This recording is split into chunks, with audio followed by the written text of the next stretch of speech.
Assalamualaikum warahmatullahi wabarakatuh. Di bedah isu Idul Adha ini, di hari Idul Adha, saya ingin mendiskusikan sebentar saja mengenai hebohnya Twitter yang dibuat oleh Pak Mahfud MD. Sahabat Membelajar, Pak Mahfud ini kita kenal, beliau sebelum Menko Polhukam, Menteri Koordinator Bidang Politik, Hukum, dan Keamanan di Kabinet Indonesia Maju 2019-2024 ini, beliau adalah bermula dari politisi di PKB dan kemudian mengisi anggota DPR. Kemudian beliau juga sempat menjadi Menteri Pertahanan dan kemudian beralih ke cabang kekuasaan kehakiman menjadi Ketua Mahkamah Konstitusi, Hakim Konstitusi, dan Ketua Mahkamah Konstitusi kemudian, dan lalu beliau diberikan amanah untuk menjadi Menteri Koordinator di bidang politik, hukum, dan keamanan di Kabinet Indonesia Maju sekarang. Sahabat Membelajar, saya ingin menyebutkan bahwa beliau mulai bermedia sosial menggunakan Twitter itu sejak April 2011. Jadi jangan bayangkan misalnya Pak Mahfud MD ini memulai nge-tweet misalnya baru 2-3 tahunan. Dia sudah mulai April 2011.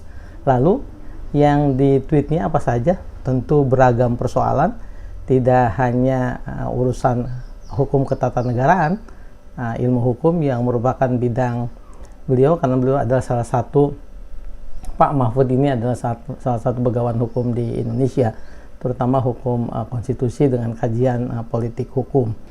Sahabat, saya menyebut latar belakang Pak Mahfud dengan harapan tentu kita bisa memahami siapa beliau itu dalam arti ketika beliau menggunakan Twitter, tentu saja nge-tweetnya ini saya pikir tidak asal.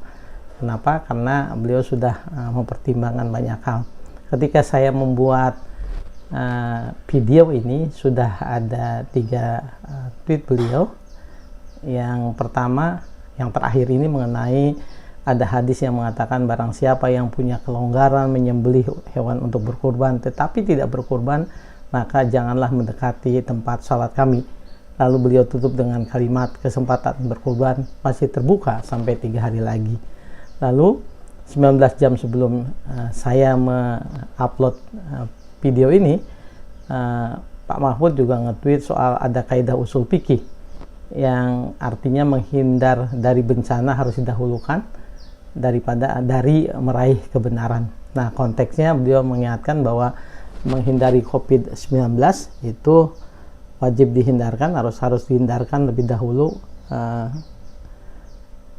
dibanding misalnya dengan melaksanakan ibadah sunnah yang berkerumun. Kemudian beliau tutup dengan selamat Idul Adha.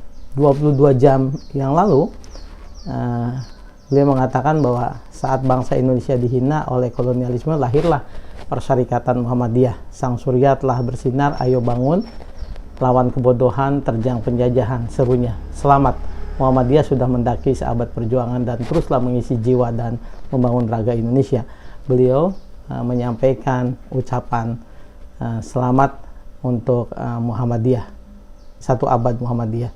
Lalu sebelumnya juga Pak Mahfud ini nge-tweet soal bahwa hari-hari ini di Saudi Arabia masih ada penyelenggaraan haji dan Senin kemarin itu jamaah haji akan wukuf di Arafah. Mari berdoa untuk agar ibadah jamaah mabrur dan seterusnya. Kemudian Pak Mahfud juga meng-capture ada satu pemberitaan yang menjelaskan bahwa Menko Polhukam menjelaskan maksud dari darurat militer yang dimaksud oleh Prof. Muhajir dan seterusnya dan seterusnya.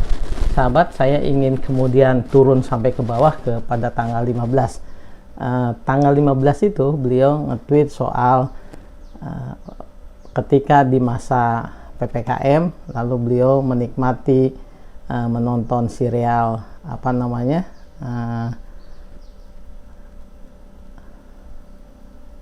Ikatan Cinta. Di sana disebutkan bahwa masih bisa menikmati ikatan cinta Dan yang beliau tweet itu ternyata jamnya ketika saya lihat jam tanggal 15 Juli itu adalah jam 9 malam. Artinya memang pada saat ketika tayangan itu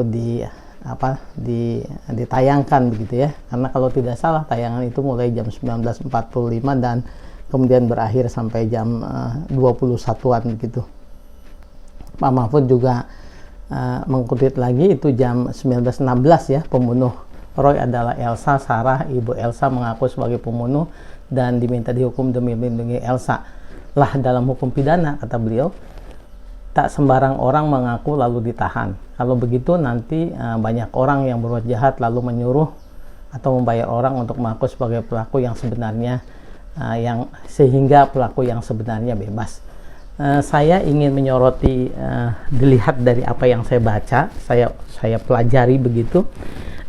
Pertama bahwa Pak Mahfud memang betul-betul menyimak film itu dan kemudian beliau nge-tweetnya itu jam 9.16 malam. Itu artinya ketika tayangan itu sedang akan berakhir begitu. Lalu kemudian Pak Mahfud menyoroti ada adegan yang mengatakan pembunuh Roy adalah Elsa. Kemudian Sarah, ibu Elsa, mengaku sebagai pembunuh dan seterusnya. Dan itu dalam konteks hukum pidana, pengakuan bahwa dirinya melakukan pembunuhan bukanlah bukti yang kuat begitu ya. Karenanya tidak sembarang kemudian orang di dalam hukum pidana itu menerima penghukuman tanpa kemudian kebenaran material yang dikajinya. Saya pikir para ahli pidana sudah menjelaskan ini. Apa maksud dari Pak Mahfud ini? Tentu hanya Pak Mahfud sendiri yang tahu. Walaupun kemudian banyak sekali kritik terhadap ungkapan Pak Mahfud di media sosialnya ini. Yang pertama, misalnya ada yang mengasosiasikan bahwa Pak Mahfud itu kok seharusnya ngurusin bidang politik, hukum, dan keamanan, mengapa juga kemudian berbicara hal-hal yang di luar konteks pekerjaannya. Lalu ada yang mengatakan bahwa tidak selazimnya ketika di masa PPKM darurat Pak Mahfud justru menikmati menonton film begitu. Padahal konteksnya tentu saja kalau kita paham bahwa beliau menyampaikan persis jam 9, tentu saja meski sesibuk apapun sempat saja seorang menteri juga manusia, menonton bersama keluarga misalnya, sempat menonton lalu kemudian beliau menyimak, dan sebagai pendidik hukum beliau lalu paham apa yang harus kemudian disampaikan, bahwa tontonan tidak hanya untuk melulu tontonan tetapi juga harus tuntunan. Itu poin yang pertamanya ketika sebagai pakar hukum beliau menyampaikan bahwa lah dalam hukum pidana kan tak sembarang orang mengaku lalu kemudian ditahan, kata beliau begitu. Lalu ada juga Pak Rocky Gerung misalnya mengatakan Pak Mahfud itu sedang curhat sebetulnya. Mengapa? Karena beliau sebagai Menko Polhukam tidak diajak-ajak. Nah, kenapa? Misalnya kalau kita terjemahkan dengan lebih gamblang, mengapa kemudian dua yang ditunjuk itu, satu menteri koordinator perekonomian untuk penanganan PPKM di luar Jawa dan Bali, dan satunya menteri investasi dan kemaritiman Pak Luhut yang kemudian mengurus di Jawa dan Bali. Kata Pak Rocky Gerung, ketika seseorang sedang curhat ya wajar saja seperti emak-emak. Saya justru menafsirkan hal yang lebih jauh dari sekedar itu. Kalau misalnya Pak Mahfud ingin menyampaikan ini soal komunikasi, soal manajemen penanganan COVID yang merupakan masalah yang sedang dihadapi oleh seluruh dunia, beliau tentu tidak akan sungkan menyampaikan ini langsung kepada Presiden, tidak melalui Twitternya. Karena sekalipun Pak Mahfud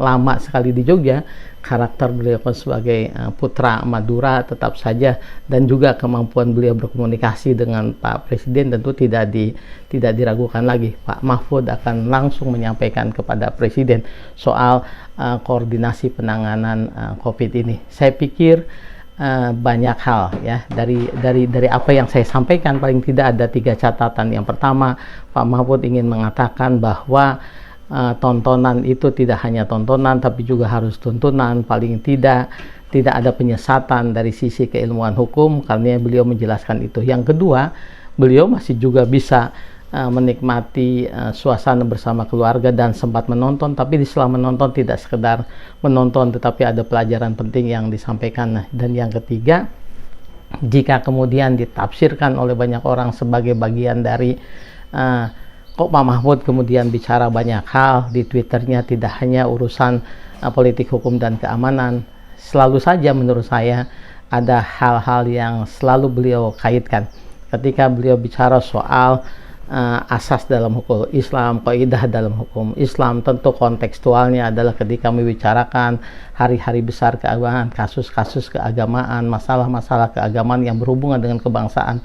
Ketika beliau juga menceritakan soal vaksin, tentu saja konteksnya beliau sampaikan di bagian akhir atau di bagian awal. Selalu saja ada kalimat yang bisa dimaknai, oh ini ternyata maksudnya. Namun lagi-lagi tafsir selalu bisa berbeda, dan saya pikir Pak Mahfud melakukan ini sudah dipikirkan matang-matang. Itu saja, terima kasih. Assalamualaikum warahmatullahi wabarakatuh.